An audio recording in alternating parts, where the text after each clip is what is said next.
All of these very, very far away from us. Senegal. I nearly forgot Senegal. That's appalling. I remembered Egypt, yes. Sudan. North and south.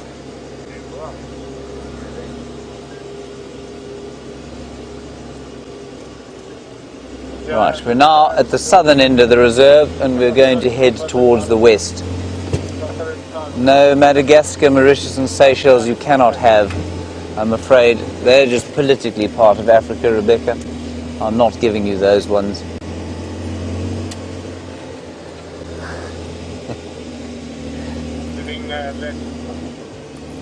Alright, this is the end of our little drive down the river. Then we'll turn west towards Arathusa now.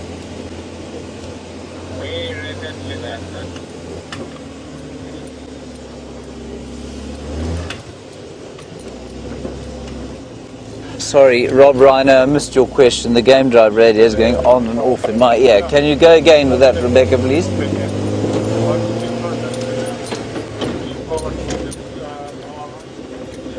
Oh, do go away birds tell other creatures to go away, or are they announcing that they're going away? They do actually alarm call like that. They go, quack, quack. If they see something that is terrifying, then they will make an alarm call, and they flock together and sit above it and shout and make a big noise. Just give me 1 second here. That's a piece of grass that looks like a leopard head. Not even a piece of grass, it's a piece of bush. Not a leopard head at all, I'm afraid. Something like that, yes. Let's not embarrass ourselves any further.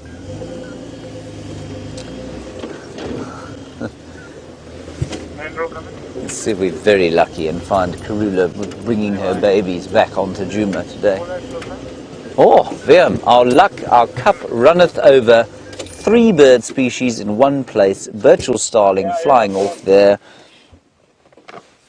There we have a red-billed wood hoopoo, and also, astonishingly, VM, a Cape, not a hoop, no, a Cape spurfowl. And you can see why it's called a spurfowl. Stand still, you beastly thing. There, you can see it on the back of its right leg. It's got a spur for fighting. Should have one on the left as well.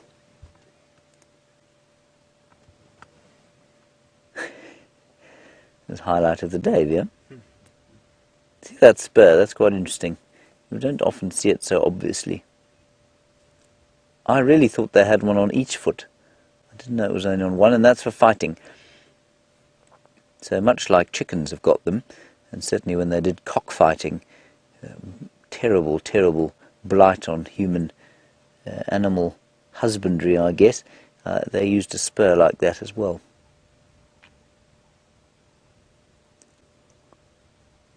The Cape spurfowl is not called upon to fight for sport, though, thankfully. Right. Then a question about the pearl-spotted owlet, and are they still calling? Yes, they will be, but they don't call a huge amount. They don't call a huge amount now because we're going into the winter, or we're in the middle of the winter, and so they won't be being territorial and they won't be breeding right now.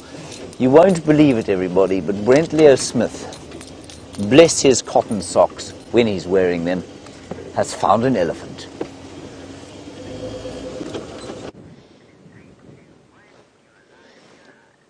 We've got 2 young bull elephants, the first thing we've seen in an age, but they're not very relaxed. So we're keeping our distance a little bit from them.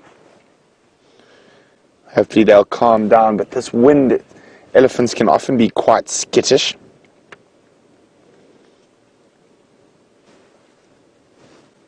So definitely not the leopard we were looking for, but beautiful creatures nonetheless.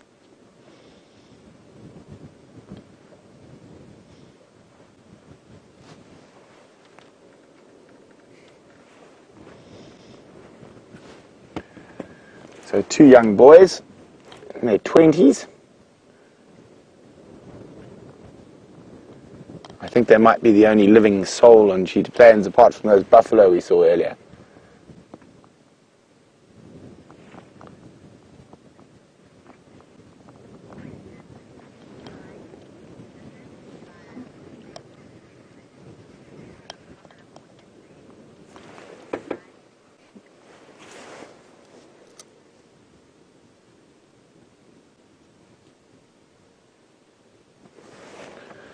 Look at that. And they've relaxed now nicely. We've stopped a little way away from them. We didn't try to go too close. And you can see their body language is nice and relaxed now. Probably, what do you say, 30 meters, 40 meters away. Oh, looks like he might go back and play in the mud. We're probably not going to see too much water splashing and mud spraying today. I don't think they need to cool down at all. Now what he's doing there is he's actually probably sniffing the urine of another elephant that was there earlier. Oh, he's proving me wrong. He's splashing mud on himself. It looked like he was about to.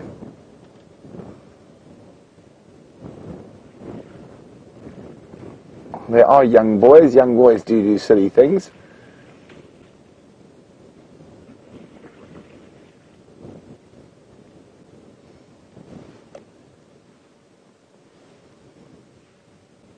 Oh, is there going to be a bit of game? Well, it looks like James has found an elephant as well. Well, this elephant, everybody, I don't mean to drag you away from Brent's, but this one was standing right on the top of that termite mound, trying to get at the lovely leaves of the Scotia brachypetala, or weeping bourbean tree. He's looking at us with great suspicion in his eyes. But he was climbed right up there and at a sort of very awkward angle. He's just come down now. See if he goes up again. And elephants are surprisingly good climbers. Often when you're on foot and you see an elephant, you look around and you see a termite mound, well, think, well, you know, if he gets really upset, I'll just climb up the termite mound. And that would be a mistake, because elephants can climb. Well, not quite like a leopard, but they can certainly get up and down a termite mound like that. Young bull.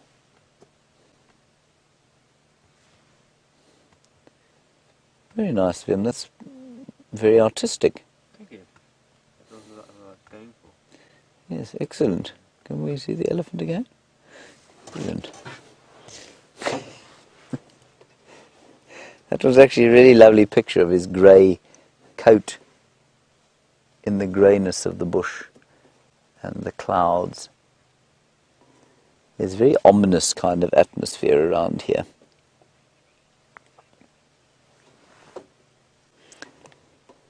Hasha, interestingly, oh, that's a beautiful look at his mouth as he chews there, a triangular-shaped bottom jaw.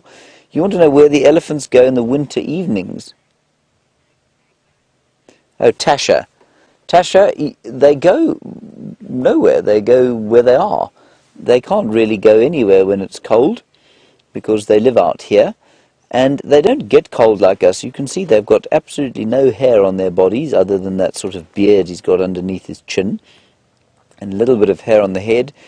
That's a remarkable shot. And of course the hair that they have on their tails. And there's a really sort of interesting physiological discussion around that. And it basically goes that the larger you are, the slower you will be to heat up, but the slower you will be to cool down. So if you're a rodent like a bushveld gerbil, then you're going to have to watch out for the cold. You're going to have a burrow to live in, and you're going to have thick fur. You're going to have to eat fatty foods that can help maintain a very fast metabolic rate. If you're an elephant, sorry, I'm just going to wait for that to go past.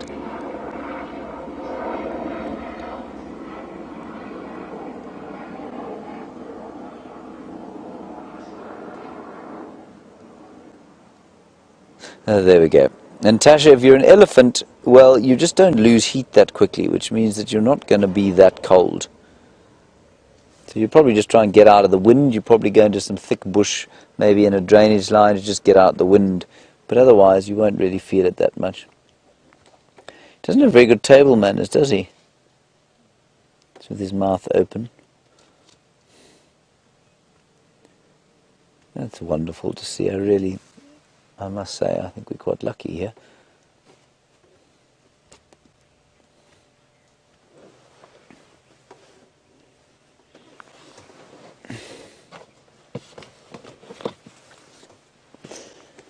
Donna, a very good point from you. You say we often see white bits in the elephant's eyes. You want to know if it's ticks. No, it's not. It's like sleep. You know when you wake up and you've got sort of grime on the inside of your eyes? That's just what that is. And I think in the dusty winter, their eyes do water quite a lot. And I think in the dusty winter time, that's wonderful. In the dusty winter, those tears get sort of almost form mud with all the dust that there is around, and they just get stuck there. And you said, do they remove them with their trunks? Most certainly. They scratch their eyes with their trunks a lot. They scratch their ears too. It's obviously not bugging him too much, though. He's having a lovely meal.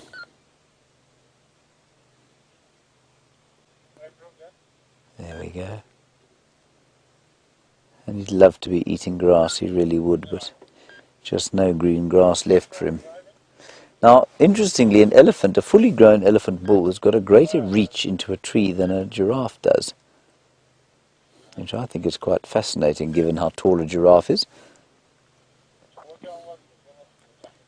Here he comes. Seems to be walking straight towards us. That's quite nice. Well, it will be nice if he doesn't come all the way to us. He's a youngish bull. And what he's doing, everyone, is just, I remain convinced that elephants are highly intelligent, and I think they get bored. I think they get bored out of their minds by walking around, eating all day long. And now here is a bit of entertainment, a bit of company for them to engage with. Don't push that tree over, I shall be very cross with you. Not that you care, but I will be. And I think he's having a scratch, but he's also saying to us, hi, what's happening in your life? I'm a bit bored.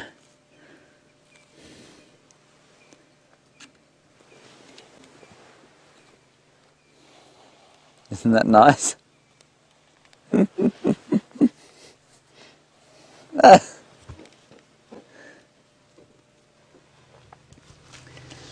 Amy, lovely question from you. You say, do elephants have toes, and do they use them?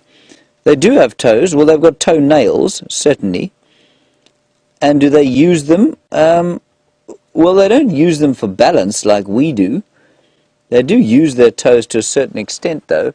Or their toenails they've got. They don't use their toenails, though. I mean, they don't really have anything to use them for. When they tend to fall out. But, Amy, what's interesting, if you look at the inside of an elephant's foot, it's got all the same bones that your hands and feet do. So they definitely have fingers and toes in just about the same way that we do. Yes, that is correct. That is what I said.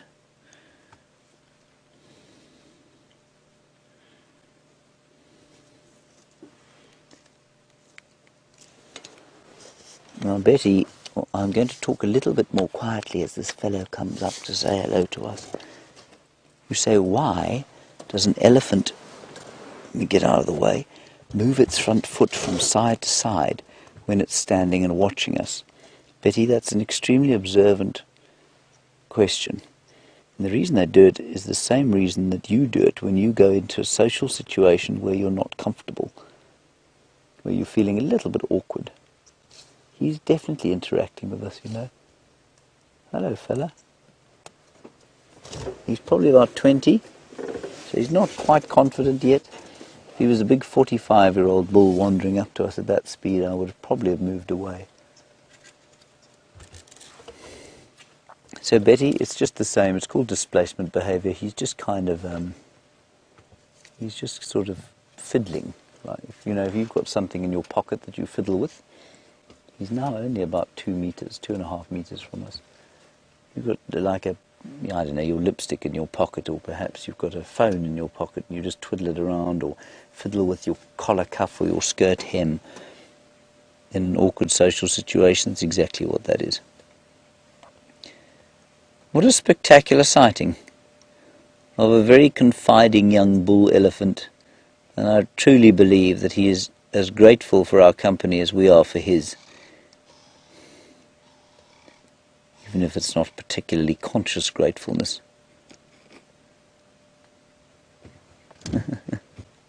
That's just wonderful.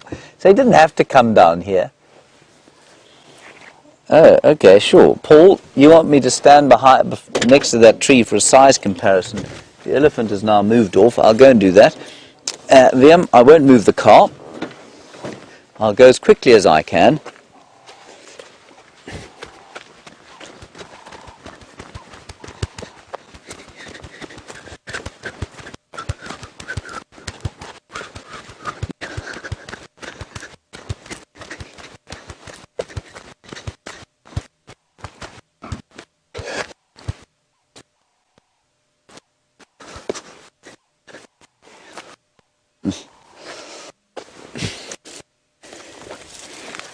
You can't even see me! This is where he was standing originally. Oh God! What, through my mic? Oh, okay, so I can talk like this. I don't need to yell at you. Perfect. So, he was standing where I'm standing now, originally, and, I mean, it is really steep here. Of course, his backside was up against the tree here, and then he walked down to here, and I'm going to disappear from view. He sort of slid down here, like that, and when he was feeding, he's standing where I am now.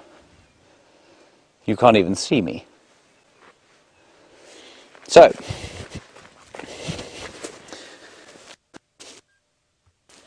that elephant will get at least a third bigger than he is, sorry. And he probably stands about, I don't know, say 8 feet at the shoulder at the moment. He might get up to about 11 feet when he's fully grown. I'm astounded you can still hear me. Shame, I must have blasted your ears there. What do you think that came out of? I can't think what that is. Do you know? No idea. That's really odd, I wonder. No, it's too big. It's a bit big. I don't know what that is. I'd love to know if anybody... Oh, you know, it's probably an owl. Possibly an owl. Very nice. Just very red. On we go. I smell rain, Liam. You know, it would be precisely my luck that when I said that it was highly unlikely we'll get any rain, or certainly nothing that's going to be meaningful, the first winter deluge in the 10 millennia arrives today. That was a wonderful, wonderful sighting. What a treat. On we go.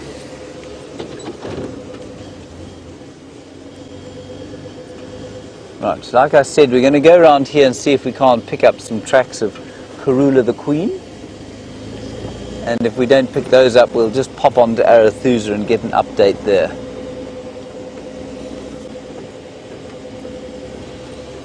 You smell the rain, Liam? Yes.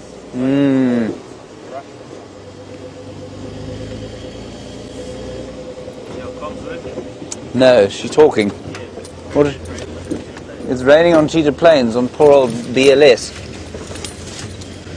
Oh, let me just fix the comms again. I shall have to write a technical report for Connor. No, lost. Oh, I haven't got my earpiece in. It's not a problem with the comms. There we go. Now you can talk to me. What an idiot I am.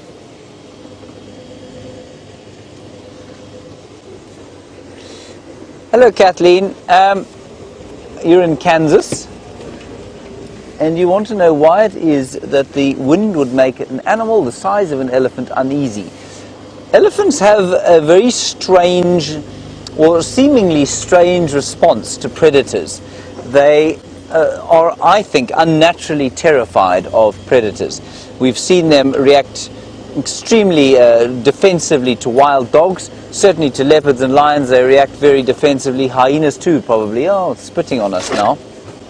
And Kathleen, the reason I'm going through all of that detail is that the wind response is a response to their fear of predators. It's the same as every other animal out here. When it starts to blow, it's difficult to hear what's coming, it's difficult to smell what's coming, and it becomes, in light like this, difficult to see what's coming too.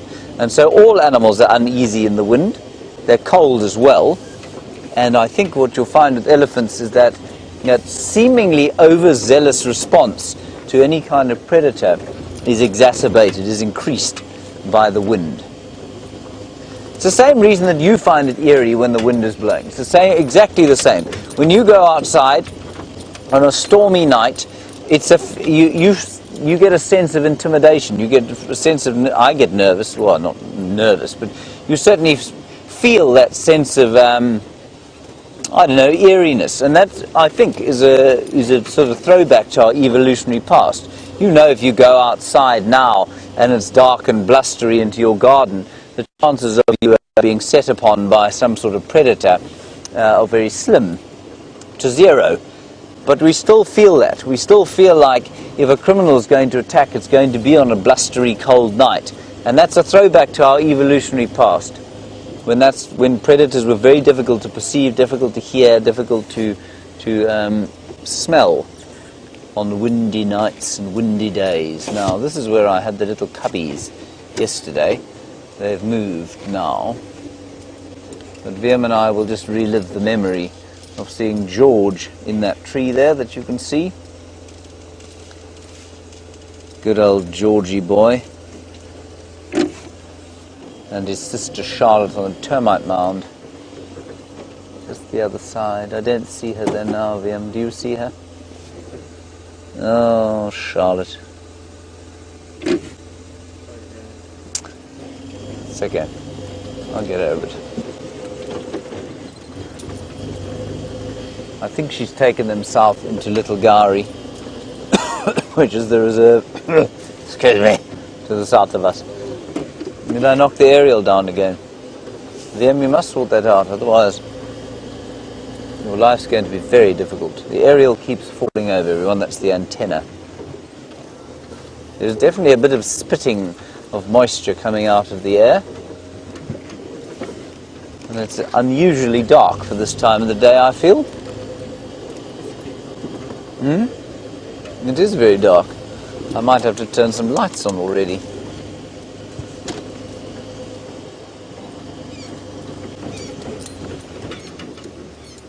What is that? Oh, it was the white crown shrike. There's some kudu, Viam. That's number 7, I think.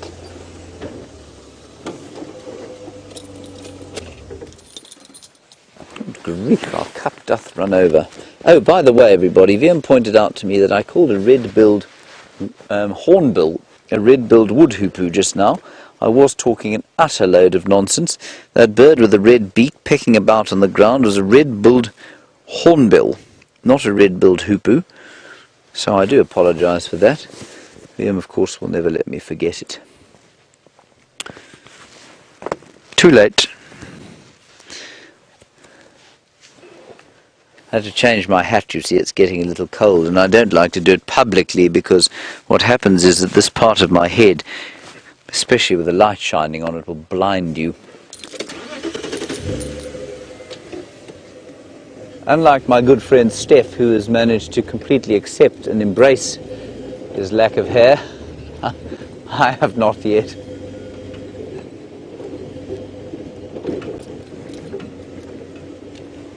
Now, what's wrong with my Busby? It sounds muffled, it's in the same place. Does it still sound muffled?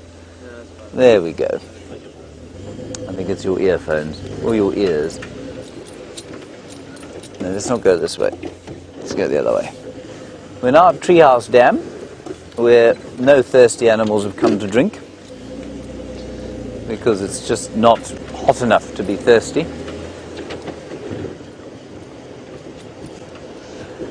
JJ Kerry, a nice question from you about being on foot with hyenas. JJ, that you say, would we be safe being on foot with them? JJ, Viam and I actually found that den on foot. And when we got there, how many were there? 3 or 4 hyenas there when we found it eventually. And they all just ran away. So yes, you'd be relatively safe. I think that if you were to walk up to it, that mother would run away. If you then decided to stick your head down into the den site, she might be encouraged to come back. She wouldn't for most other predators, but I think hyenas are clever, and if they sense any kind of weakness, so if you were on the ground perhaps and you bent over and you tried to sort of fish her babies out of the den site, then I think she'd become very upset. But mostly, if you walk up to a hyena den site, the adults disappear, the babies go down into the den where they're safe, and that's what they do. Hyenas normally on foot, completely fine to view, normally run away. I had one experience on this reserve, and that was about a year ago actually. I was walking around just near Buffelshoek Dam, looking for something, and I saw a hyena. And instead of running away, she stopped and she looked at me like that. So I clapped my hands and she ran. Then I came round a bush and she was waiting there for me. So I made a big noise and sort of chased her. Because, you see, once a predator out here realizes that we're completely pathetic physical specimens, well, then the game's up. I mean, it's a completely psychological hold we have over the animals out here. The reason we can drive around like this, we can walk around relatively safely, is that animals see us as the apex predator, which we are if we're armed and if we're in a big group. On our own, however, we're massively vulnerable. But the animals don't know that.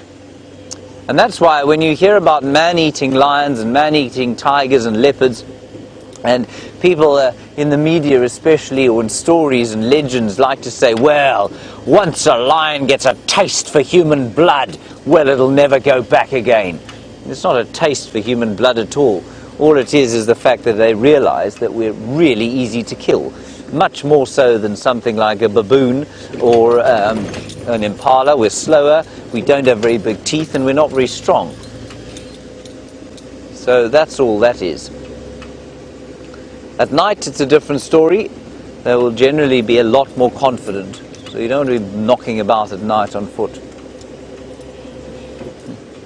And Rob Beach, I don't think I've heard from you before, so if it is your first question, thank you for asking it. You want to know if any of us have been bitten by a big cat before, any of the presenters? No, I don't think any of us have been bitten by a big cat. I haven't, certainly. Steph hasn't been bitten by a big cat. Brent, I don't think so. Pretty sure he hasn't. No, Jamie hasn't been bitten by a big cat. You don't generally, you're not often able to tell the story if you get bitten by a big cat. I got bitten once by a pretty big cat. Oh, I see, you mean a big house cat. Yes. Viam's been bitten by a big house cat, everybody. Was it your own cat, Viam? Yes. Oh. Why did it bite you? No, they do that. They do that, okay. Viam's cat, everyone, while we're not looking at much, adopted him. Not the other way around. It arrived in his house one day and remained. That's correct, isn't it, Viam? And then when he moved to Cape Town, it went with him. In the car, not in a basket. And it has never left. Yeah, the basket I bought was a bit too small. The basket was too small. It was a big cat, is it? There's another kudu. Grief. And impala, mixed species, and a fork-tailed drongo. I don't know where to look.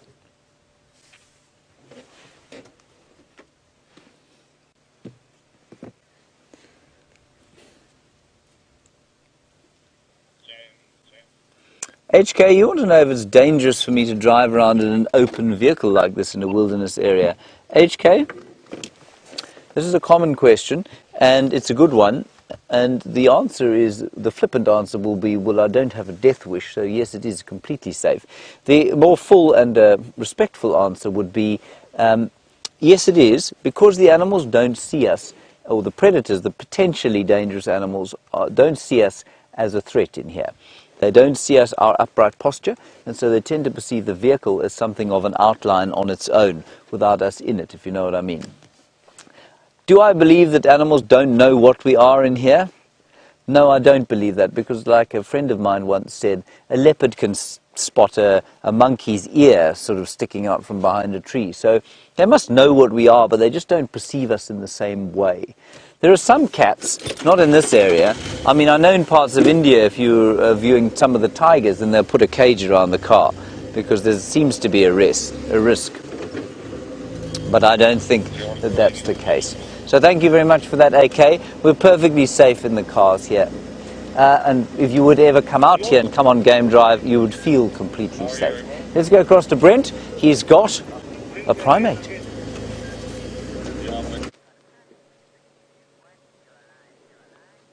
Now, here's a vervet monkey who's looking about as unhappy with life as I am at the moment. Now, that one's keeping watch, while the others are actually quite spread out. You can't really see them up in the tree there. But there are some on the ground, and there's a sentinel. I'm just got to talk to James. So you're going to get the same update I want to give James. James, just to let you know, they've got Karula and Mampimpan somewhere, Hoffman's boundary little gully.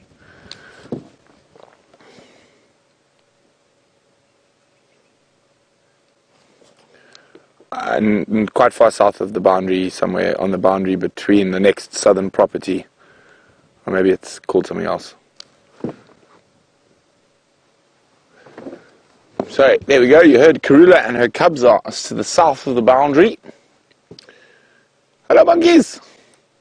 So, he's a shivering monkey. Like me. Now, somehow, I have managed to misplace one glove each. So I've misplaced the right hand glove like this, and I've misplaced the left hand mitten. So now we are rolling with two different gloves today. So what I think we're going to do is we're going to leave these monkeys. I think they're probably going to rest up here. They don't look like they want to move too much. And we're going to head towards the northern boundary, and I want to scour for any possibility of those inkahumas. If they didn't catch anything big last night, there's a good chance they're going to start moving in this cold, windy weather.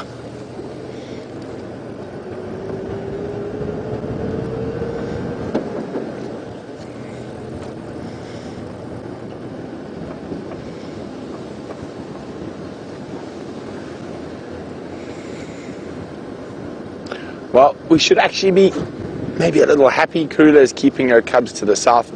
Mvula, I'm sure, has finished that warthog and could pop up anywhere.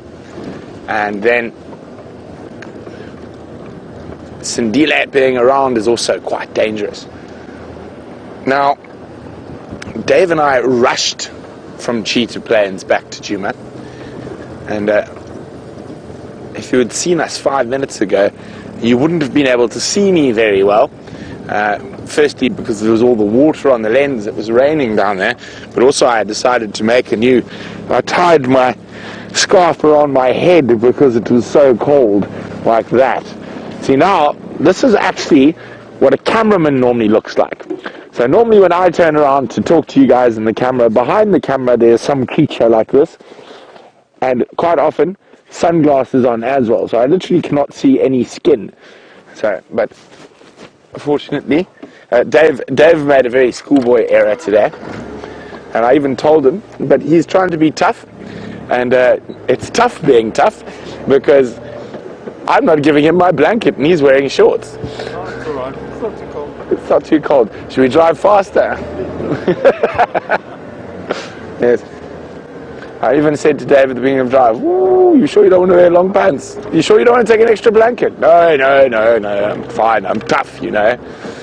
Yeah, I'm tough being tough. Oof, but the positive note is you never know, a cat might start moving and might be hunting in this cold, windy weather. This is ideal cat hunting weather. It's actually only one way for it to get much better, and that's for it to get dark. There'll still be enough ambient light bouncing off the moon, I mean not the moon, the clouds, that the cats will be able to see enough to hunt tonight.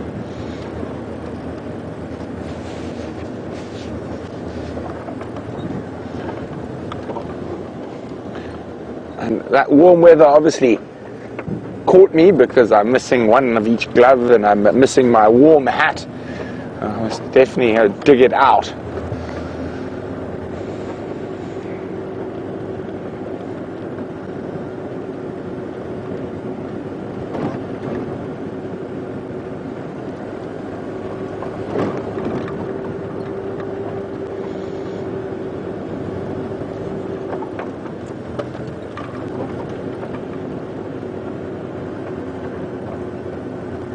Hi Tasha. Tasha would like to know if the animals can, or if we can smell the rain, so can the animals also, and does it make them go into hiding? Tasha, well, I think it's the wind that'll put the animals into hiding rather than the rain, and I'm sure they can smell it. When I say rain, it was a slightly above strong drizzle is probably a better description, but in case there was heavier rain, Dave and I did not want to be caught all the way on Cheetah Plains. It is quite a long drive, it's about 20 minutes, and 20 minutes in the pouring rain at this temperature, even Dave might stop being tough.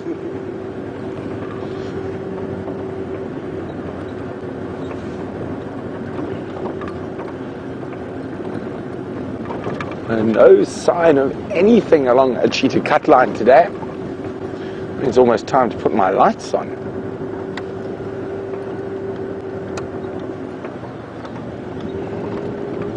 Now, not so I can see where I'm going, but to see if there are any tracks on the road.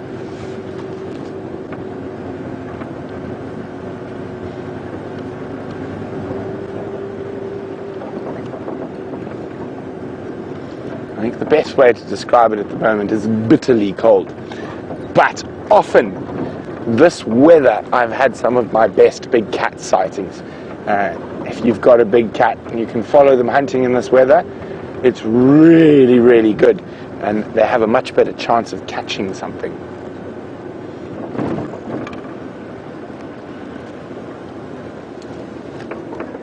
And of course, if you're not out on drive, you're not going to see anything at all.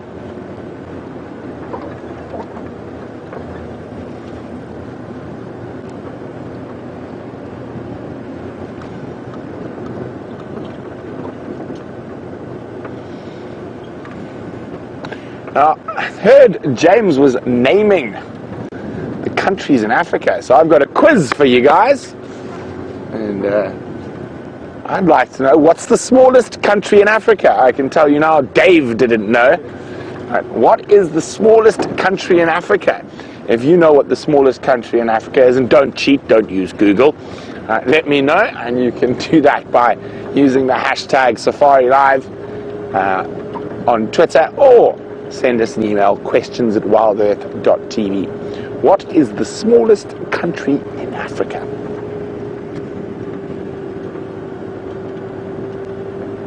Well, since I think we're not going to see too many animals unless we find some cats, I think I'm going to dedicate the rest of the sunset safari to a few quizzes. Because we're not going to be seeing a sunset either. And we should call it a darkening safari.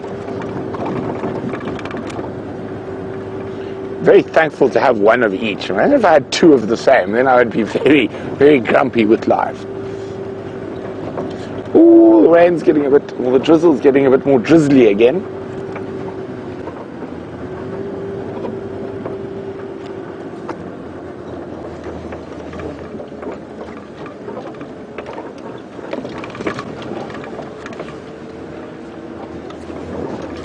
Well, we're not quite ready to reach for rain covers. It is threatening, but I'm hoping it's going to hold off.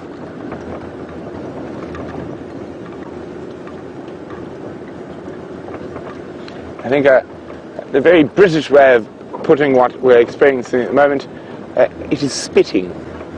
We are being spat upon by the heavens.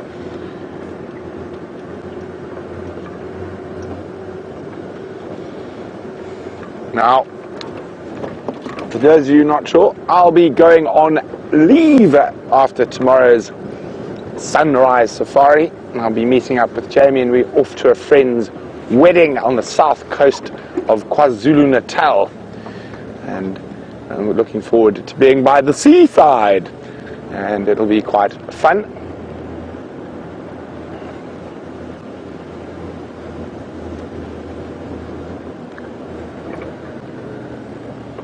So you will have Steph, James, and one of our new freelance guides. He tried out a while ago, and I'm sure some of you remember him. His name was Byron.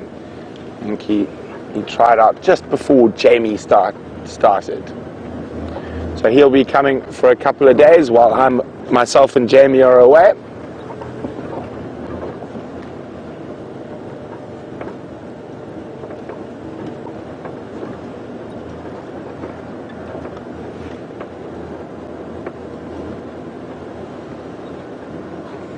So from a cold, windy part of Djuma Private Game Reserve that has not a living soul apart from dangerous and tough Dave, Eastor, and myself, let's go across to Wiem and James, who have apparently the exact same thing we do.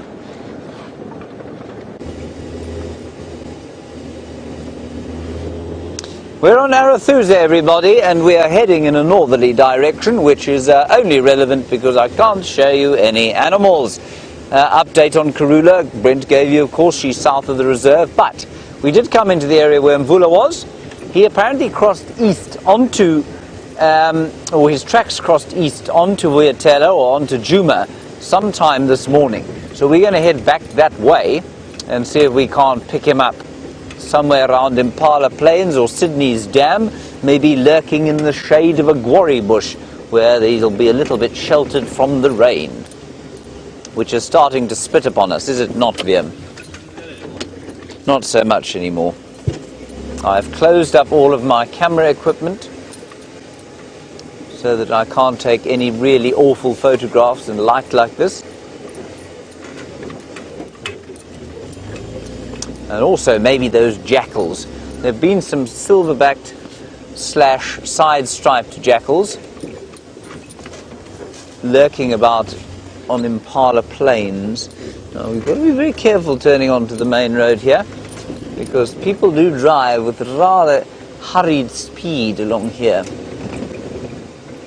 Okay, this is the boundary now between Arathusa to our left and Djuma to our right, and Mvula just up to the north of us there, headed to the east, so that's on to Djuma.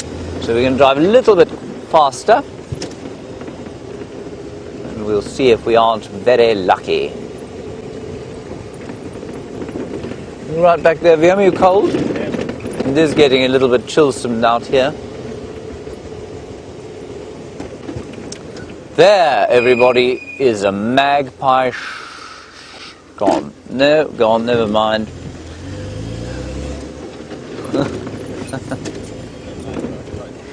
No, magpie shrikes for me.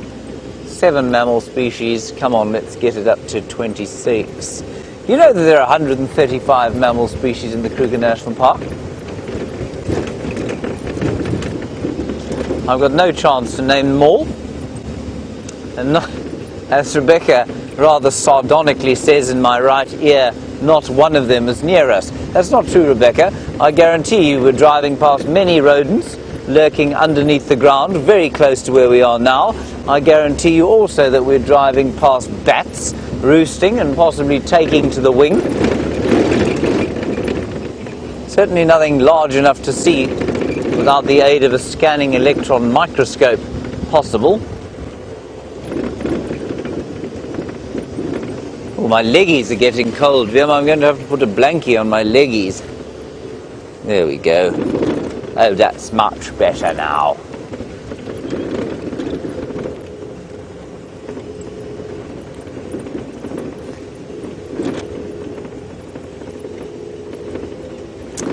Aqua, a wonderful question from you, and I'm so glad you asked it, because the other day we had precisely what you just asked.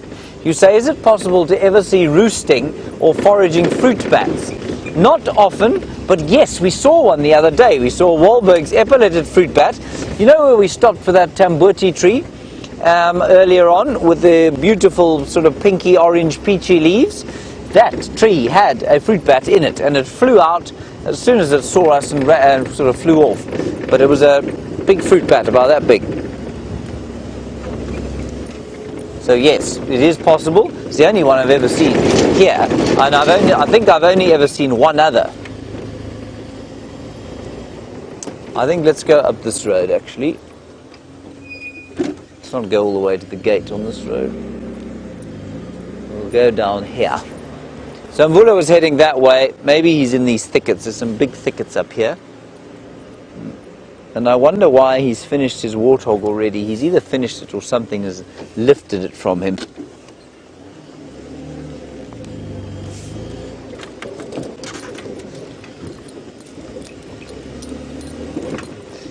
I saw another mammal on the road here, everyone. I think it was a diker, so it doesn't really count. We've seen one of him already.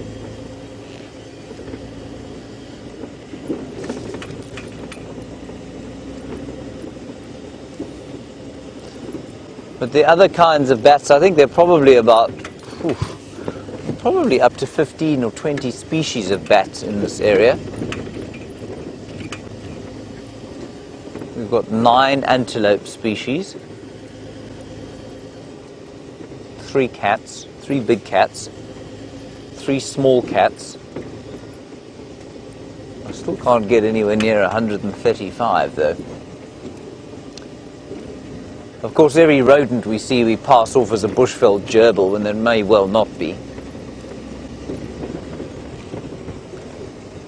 Right, now this is the kind of area where he might be lurking about the place, just starting to get moving as the night begins to fall. Did you see him there, Liam? No. What a disappointment. At least we had an elephant. And a diker. Let me get my spotlight out. Try not to write off Rusty while I do it. Right, VM, I'm now going to spot everything.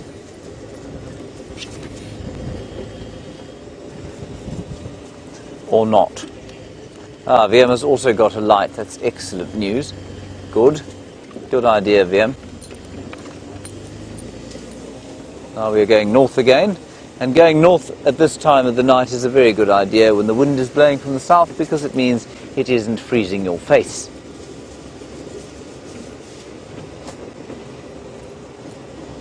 We'll just stop up here and have a little bit of a listen and see what we can hear, other than arrow-marked babblers calling.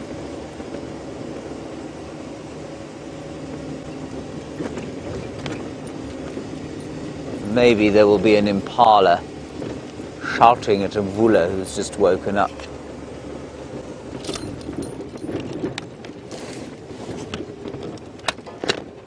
Alright, so let's have a proper listen.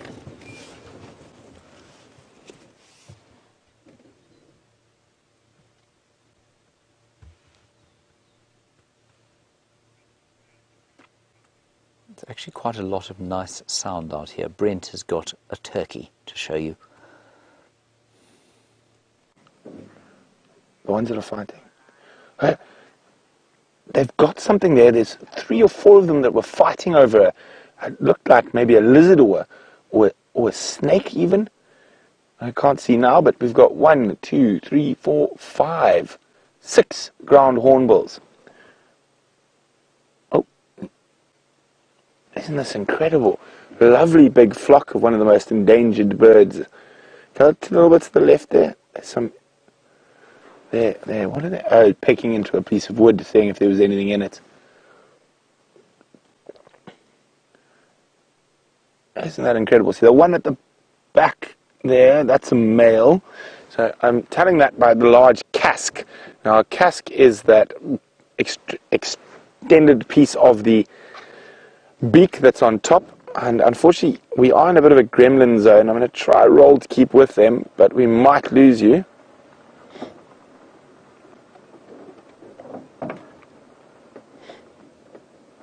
Off they go to roost. And they'll probably sleep in those dead trees tonight. So we should be treated to a dawn chorus of doo, doo, doo, doo, doo, doo, doo, doo, doo. There's still one on the ground. Or 2, actually. There we go. That's the male. Oh, beautiful camera, David.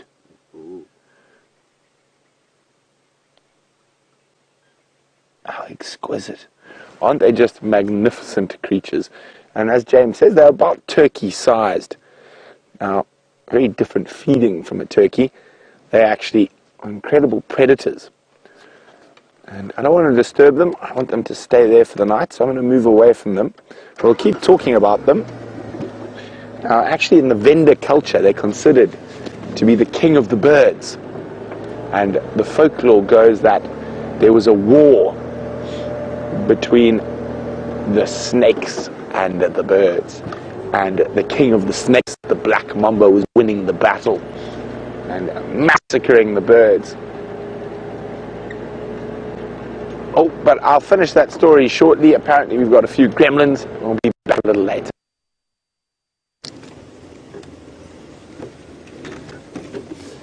Sorry about that, everybody. Those turkeys, of course, probably the highlight of our drive so far, other than that wonderful elephant. We're just looking around here for the side-striped jackals.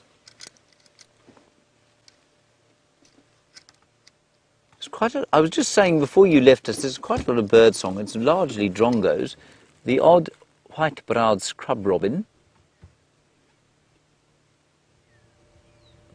and there are also some pearl-spotted owls going. They're being imitated by drongos.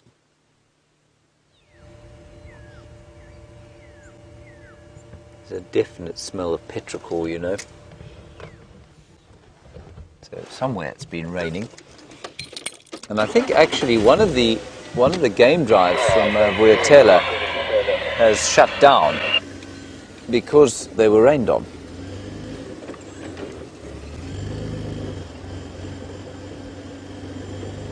No silver-backed foxes here, Liam. CF Mavula is around the corner, sitting regally on a termite mound or draped luxuriantly in a tree.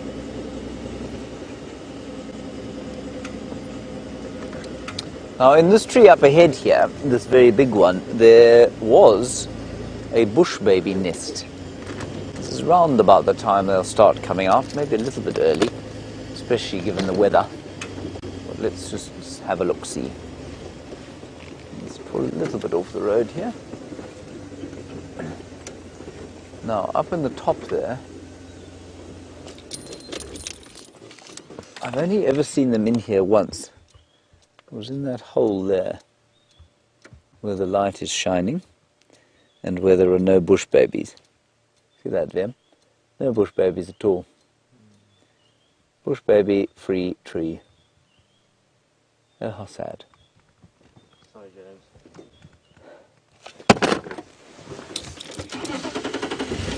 On we go. Ooh. Apparently Rebecca got a fright there. Rebecca, don't get a fright. Everything is all right. Everything is okay. Other than the lack of animals, everything is absolutely fine. Well, the elephants have been around here, pushing trees over.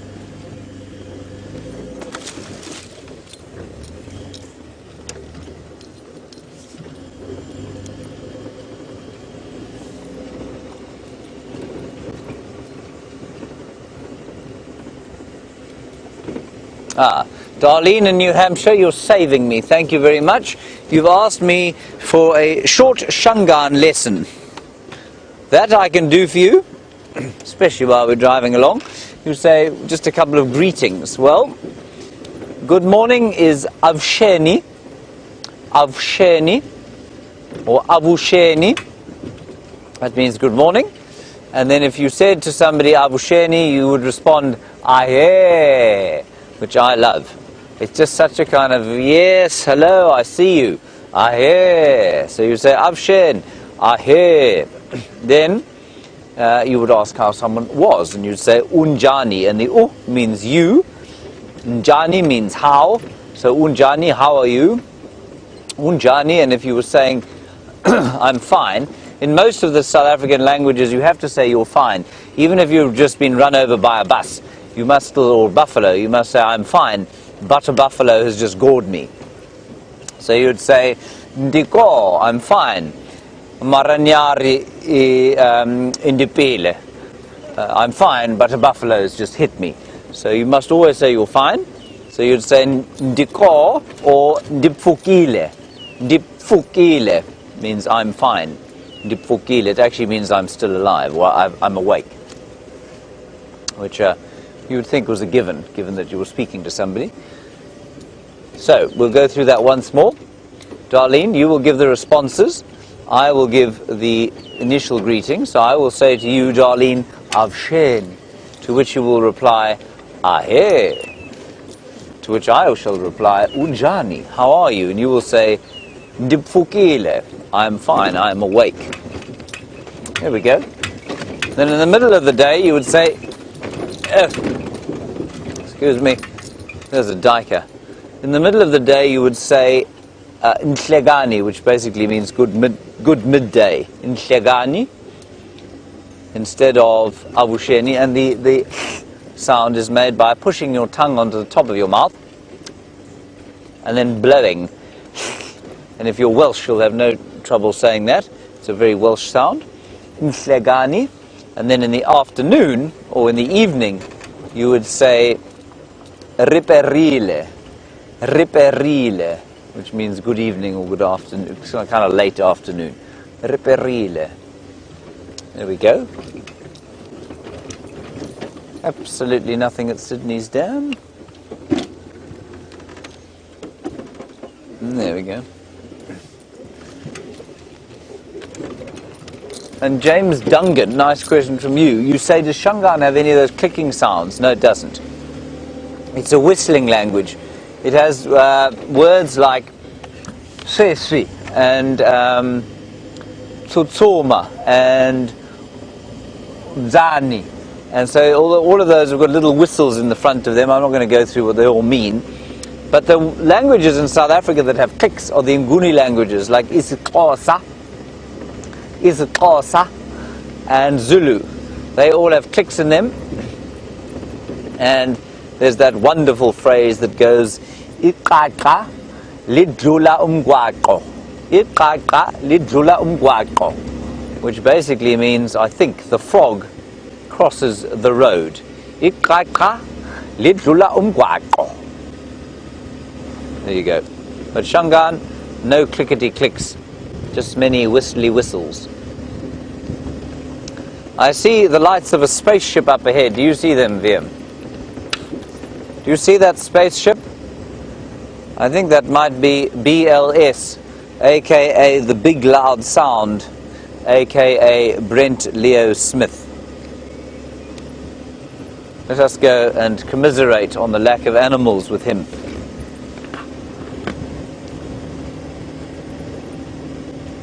I must say, it is quite an impressive sight, seeing all those lights coming towards you. We've got to turn them all off now, or we'll blind him.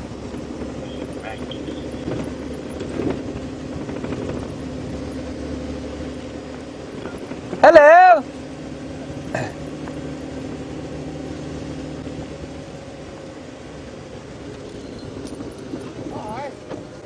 I still can't see you. You're coming down the right road. Yes, I know. Oh, you just Yes, we must shake hands, of course, just to show that we still like each other. This is A profound number of animals today, wouldn't you say? Yes. Yes, lots and lots of them. Really, it's been difficult to know what to look at, I find. We've seen 7 mammal species, all of which have run away at high speed. I just started doing some quizzes. I see. And do you know what the current quiz is? Dung. That's the desperation quiz. Smallest, because you were naming African countries, I decided to go, what is the smallest country in Africa? Could you explain to me what has happened to your one fishing glove? One of each. So one fishing glove is gone and one thermolate mitten also. So at least I have one for either side. At least you do. That is. I think we're both thinking the same thing, that young Cinderella might pop out at some point. It would be very nice if something popped out. I'd be very happy with any leopard, lion, mongoose at this stage. Buffalo up ahead. Yes, they're quite sketchy sheep. Oh, are they? Yes. Okay. I'm in the Aubrey's. Good luck. Bye. Vive la Vive la France. France. There's buffalo running.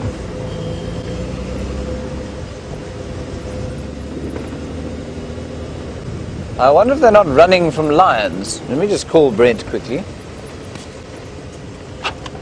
Brent, come in. Anyway, Brenty, they were running, charging across the cut line here. I don't know if you want to check the fire break area. copy, will do. Maybe the lions are here.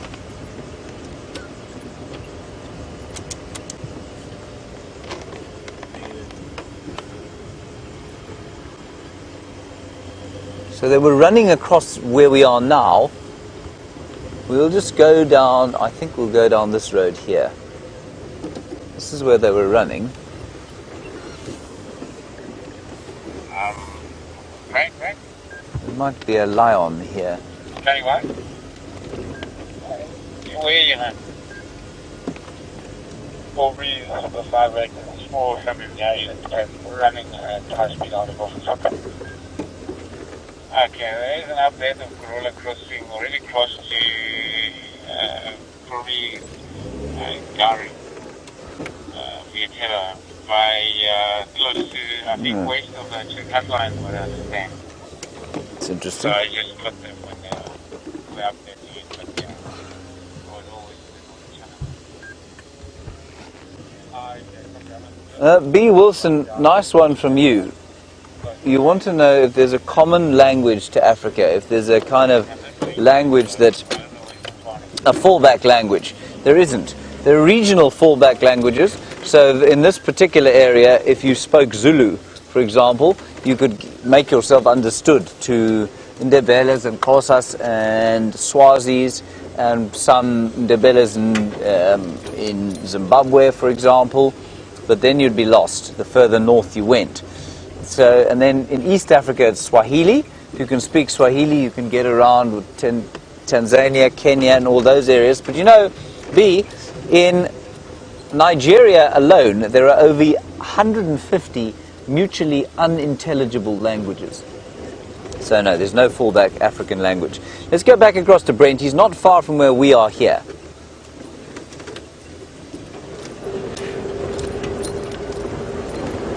Karula has just Hello, crossed I just saw you with James. Yes, but I'm going to take this chance to finish off that story about ground hornbills.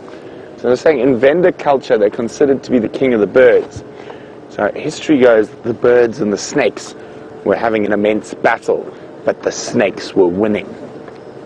Because the king of the snakes, the black mamba, was just so effective at biting all the birds, and eventually the birds went and begged the ground hornbill, who had remained, like Switzerland up to this point, neutral. And eventually the ground hornbill agreed to take up the birds' strife. And what happened was that met out in the battle, and the black mamba slithered out to the front, mocking the birds. "Is this the best you've got? I have dispatched all your warriors." And the ground hornbill promptly bit him in half. And that was the end of the king of the snakes. And then the birds made the reluctant ground hornbill a very reluctant king of the birds. They, of course, really adept at eating snakes. And that's probably where the origins of that folklore come from. Now, of course, we had a little quiz going a bit earlier. And I was being a bit naughty because there are, I suppose we can say, 2 correct answers. And because, of course, Africa also includes the surrounding islands. So Whitney, JJ, and Kerry all said the Gambia, which is correct. That is the smallest country in the landlocked Africa. But the smallest country in Africa in terms of it can be part of the African Union and all that is the group of islands that are called the Seychelles. And they are less than 170 miles squared. It's tiny. And of course that was Laura who got that right, the Seychelles. But I didn't specify, so I have to admit that you could have answered with both. Now, since we've already done the smallest country in Africa, what's the largest? Dave? DRC? DRC, are you sure? I'm pretty sure. Oh, Dave says the Democratic Republic of Congo. Do you agree with Dave or not? Let me know, hashtag Safari Live on Twitter, or send me an email, questions@wildearth.tv. Well, it used to be the Sudan, but they've cut that in two now. But is Dave right with the DRC?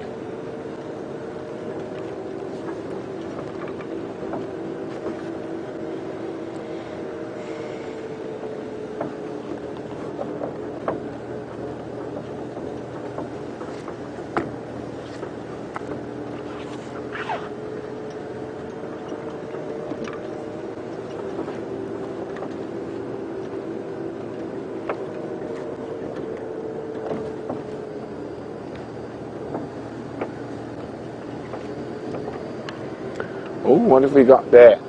I think Lee Pad, your answers, your wish has been answered. But hopefully it hangs around. Lee Pad wanted to see some bush babies, and I just saw an eye in the tree around here. But sometimes in this foul weather, they don't hang around too long. And it doesn't look like that one did, unfortunately. But I will keep checking. Now, Lee Pad would like to know what are the differences between the two species. Well, they're very easy to tell apart. The one we see on drive is about this big. And literally would fit into my hand. And the thick-tailed is about the size of a domestic cat. So very difficult to get them confused. The thick-tailed generally live along the bigger rivers where there's a lot more sort of fruiting trees like fig trees and things like that. The lesser bush baby, or the South African bush baby, which we see, occurs throughout, even along the rivers, but also up in the drier areas. It's not the greatest bush baby weather. They're not too fond of the cold either, so they might be snuggled up a little bit longer than they normally are on an evening like tonight.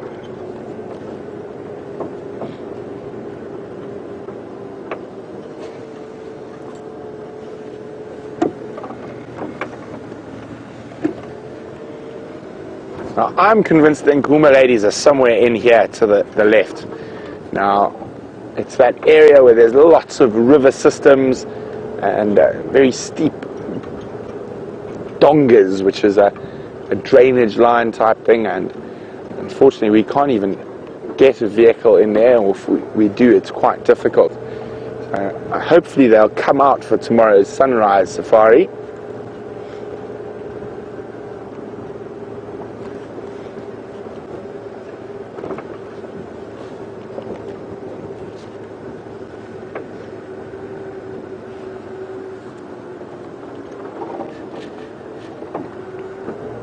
Now, the one thing that might be out tonight, a little bit earlier, are those gorgeous white-tailed mongoose on quarantine, or maybe an African civet in this cold weather, or even a serval.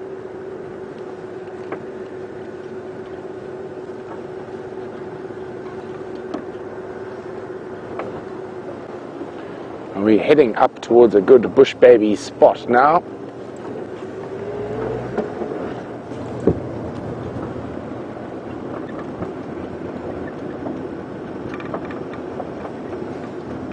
Oh, there's civet, African civet.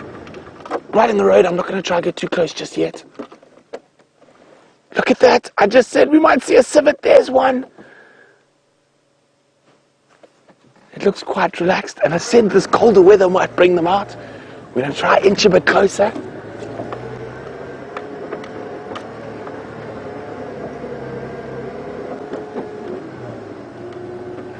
Isn't that exciting? We don't get to see them too often.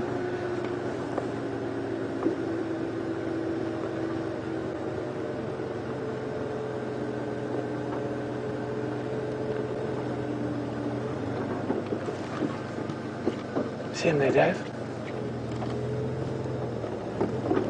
Oh, he's walking quite slowly away from us. Let me just see if we can get another angle.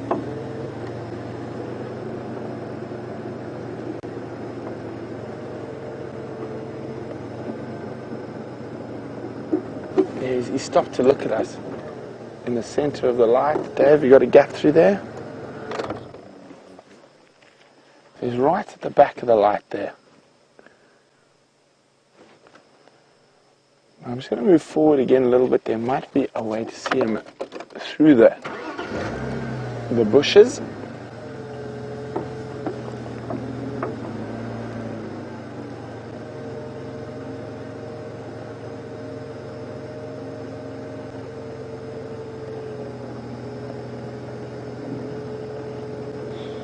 Might have moved off, but he didn't look too unrelaxed. So what I'm going to do is he is heading that way there.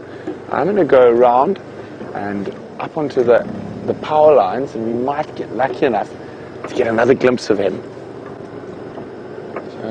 So there's an open patch on the other side of that thicket.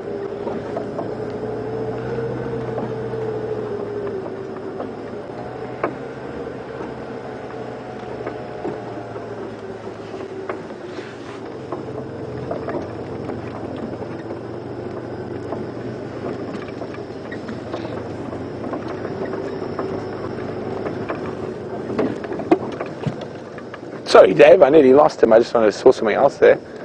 Oh, it's a sleeping buffalo.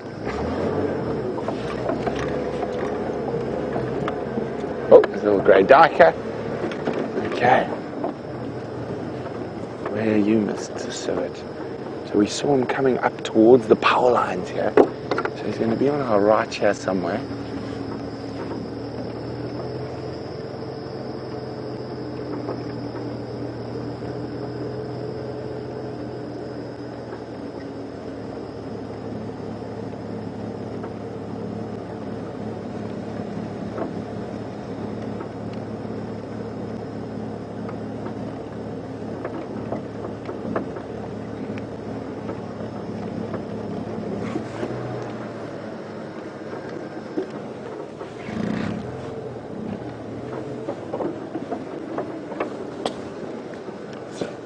There he is, there he is.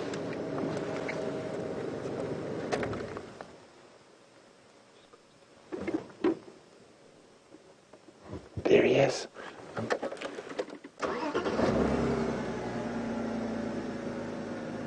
Look at him run. Hi, Arbeard. I'm going to try and get one last glimpse. Arbeard's wondering, is a civet a cat? It is not at all. It's probably far more closely related to mongoose. But if you had to, even though they're not related at all, it's similar sized and looks a little bit like a raccoon. There he is. Now this is the African civet. You do get tree civets in Asia and a palm civet further north in Africa. But this is the biggest one, or biggest civet species. Let's see if we keep parallel. He seems quite relaxed.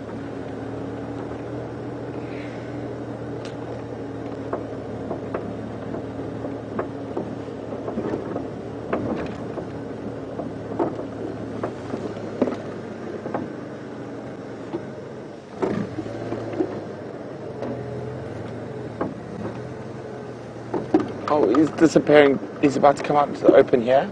You got him, Dave? There. There he is.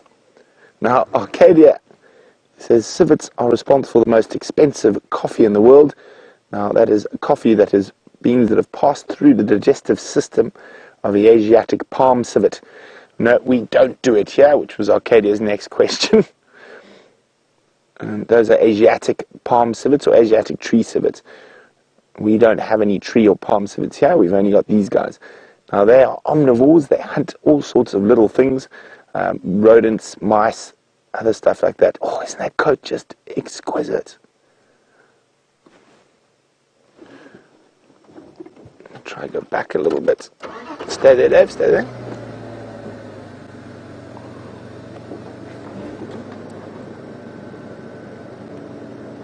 Oh dear. Maybe we'll get one last glimpse again. Let's just try. But he is going into a thick area. Oh, We're not going to...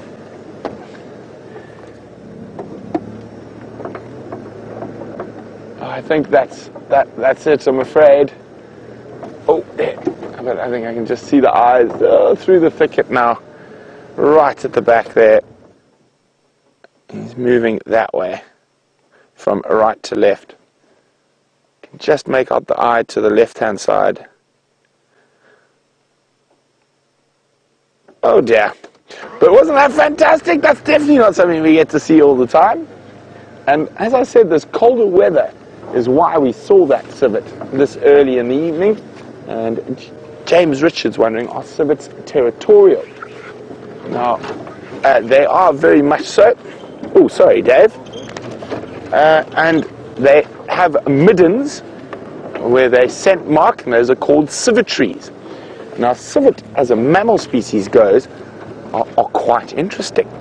Now, millipedes or songololos, you've seen us all show you them and pick them up. Now, they eat a lot of detritus. They also eat some poisonous plants. And one of those poisonous plants is a Wolfaria. And what happens is that's got hydrogen cyanide in it. So a lot of the butterfly caterpillars and millipedes will eat this plant, and it makes them quite noxious to eat. Now, civets and certain duiker species in the rainforest are the only mammals that are able to eat millipedes, and the reason for this is that their pancreas creates a very specialized amylase, which breaks down those cyanide proteins into a non-harmful to the animals. So civets out here, quite a few bird species can eat them, but civets, the only mammal species we get here that can eat millipedes and eat lots of millipedes and survive. So quite often when you see a civetry, one of the telltale signs is the fact that it's lots of millipede exoskeletons.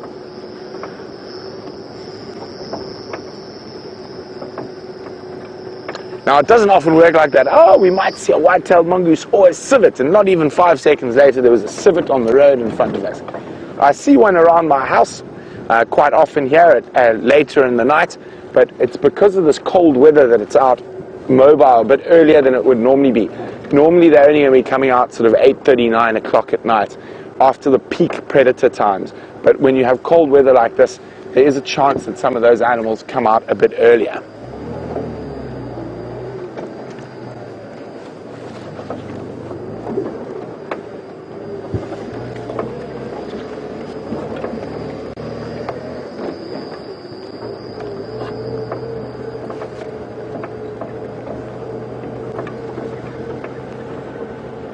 This is always a good area for bush babies. And as I said, I think tonight's a bit chilly for the bush babies. There's also a dead tree I like to check for the eagle owls. They quite like this weather. And of course the eagle owls are after those little chaps. We're not going to keep the lights on them for too long, but just so you can see them. There we go, a little scrub hare running away. So we don't want to show all the eagle owls where he is.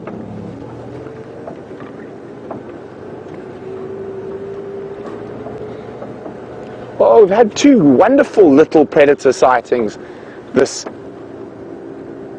week, or in the last couple of days. We had that African wildcat the other night, and now the African civet. So, as I was saying, they're about the same size as a very big raccoon. They're not related to raccoons, but you can see the markings can sort of lead you to believe that. Incredible omnivores. They eat fruits, little mammals, insects, arthropods.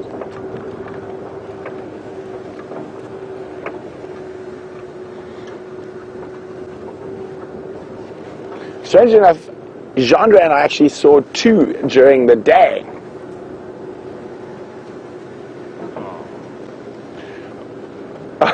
So you heard Dave go, oh, he just realized that he was wrong. So well done, Aaron.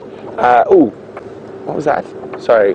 Oh, I got sidetracked. So it was Aaron, Elaine, and Jeff who got it spot on. The largest country in Africa is indeed Algeria. Dave. I mean, they have to hit you with the geography stick.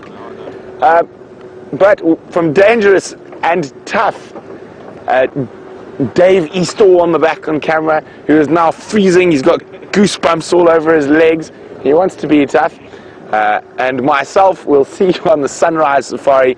Let's go across to James for the last few minutes of drive.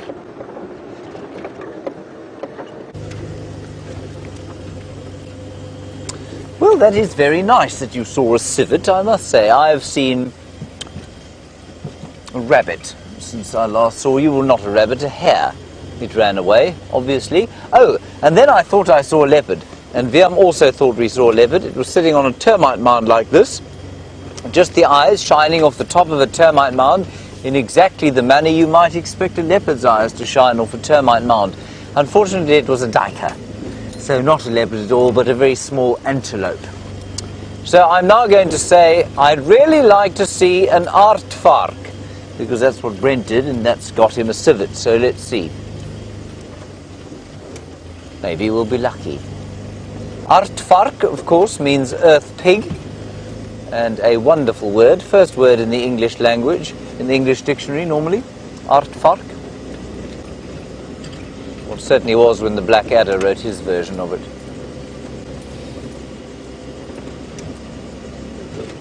Let's go around quarantine clearings to see if our aardvark is going to make an appearance.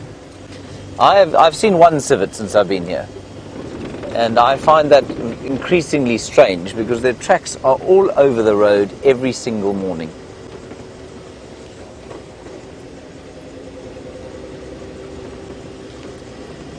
But not now. One of those late night animals, like Viam. Viam, you're a late night animal, aren't you? Used to be. Until you had to get up at 4 o'clock in the morning, you mean? Bed at 8. Yes. It's amazing. Well, come 9 o'clock, the camp is deathly quiet, except for last night when Rebecca was playing cards loudly outside my window till the wee hours. There is someone down there. Is that Brent again? Rebecca says she feels like the Russian and the American were louder than her. No, Rebecca, it was your joyful laughter that brought me from slumber repeatedly. That because it was so joyful, I didn't shout at you. Yes, no, lull. Yes, there's Brent, everybody. That's the only thing I've managed to find today. I'm not going to shine on him because he's diurnal.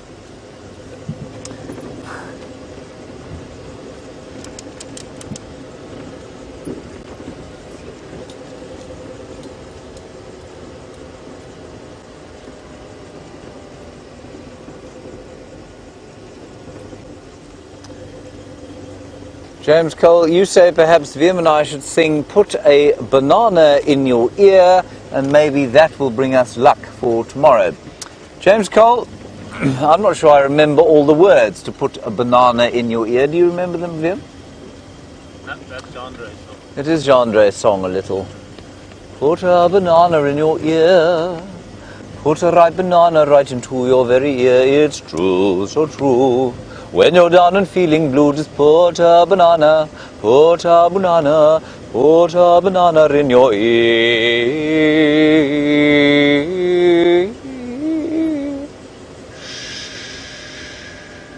I think that's how it goes. Thank you, James Cole. I'll now expect prides of leopards to be leaping about, killing buffaloes, elephants chasing other elephants, possibly wild dogs. That's the kind of day we're going to have tomorrow. Very nice. I can't believe I did that again. Andre made me sing "Put a Banana in Your Ear." He's been insulted ever since. Sing a song you've been singing all afternoon. Yes. Which song was that? Hills Are Alive. Oh, I have been singing "The Hills Are Alive" with the sound of music with different words. Some of them not repeatable on a public forum, Viam. Let's keep that quiet. There was a herd of buffalo, like I said, running across the cut line, but we didn't see any kind of sign of lion or leopard. There's no moon to look at tonight. The grey sky continues. Oh, there's a light. What is that? It's an eye in the bush. Hang on a second. Hang on. What do you think it is, Viam? Do you think it's a duiker? No, I can't see it. Just look in the middle of where the light is. There. There.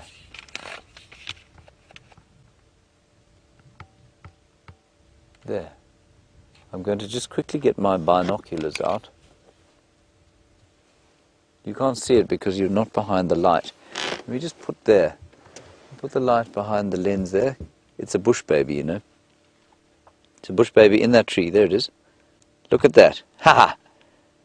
Hooray! Hooray! A bush baby, everybody. Oops. Fantastic. Little bush baby, little primate, little koala bear of the Lowveld. And on an acacia tree, eating acacia gum. And Rebecca's favourite. Rebecca, I'm so pleased we found your favourite. My heart is filled with a sense of joy and well-being at the thought of a good night's sleep, free of your laughing. There we go, and I'll find another one for you. Why do its eyes look like they're sort of from an alien movie and they're about to shoot us with lasers? Have you got some kind of effect on there? Because you're not lighting them properly. How should I light them differently? My arm is getting a horrible pain in it, everybody. There, look at the light. Look, just hang on a second, Viam. I would like you to congratulate me for spotting that thing at that distance. Zoom out again. Look how far we are. We're about 7 miles from that bush there that I spotted the bush baby in. 33 meters. 33 meters, close enough. Right, that is going to be it from us, and I hope tomorrow that we're going to be able to find you an animal or hopefully a great plethora of them. Thank you very much for joining us on our drive. It was wonderful to have you with us. Thank you for your comments and questions, especially those ones about Africa, clearing up the questions about diseases and about languages. Thanks very much for that. Thank you, Viam. Well done, good job. Thank you to Brent Leo Smith, of course, and David, and the final controller, Rebecca and Louise. We will see you tomorrow at 06:30. Bye-bye.